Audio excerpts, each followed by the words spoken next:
ഒരു സങ്കടമുണ്ടാകുമ്പോ, ഒരു ബേജാറുണ്ടാകുമ്പോ, ഈമാനും ഇഷ്കുമുള്ളവരാണെങ്കിൽ ദൂരെയല്ലേ, സൗദിയിലല്ലേ, മദീനത്തല്ലേ, റൗളക്കകത്തല്ലേ, ചിന്തിക്കണ്ട.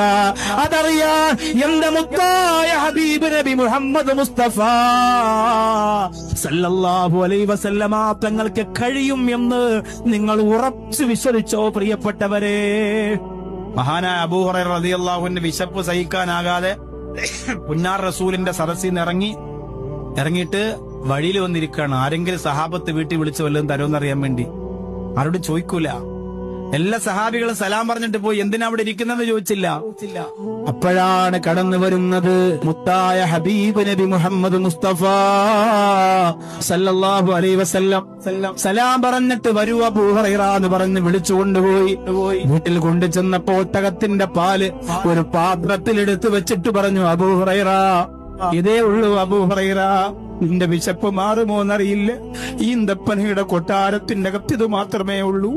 അബൂ ഹുറൈറ പറഞ്ഞു, യാ റസൂലല്ലാഹ്, ഞാനവിടെ ഖുർആനോദി വിശപ്പടക്കാൻ കഴിയാതെ കരഞ്ഞുകൊണ്ടിരുന്നത് അങ്ങറിഞ്ഞോ നബിയേ? ലഖദ് ജാഅകും റസൂലും മിൻ അൻഫുസികും അസീസുൻ അലൈഹി മാ അനിത്തും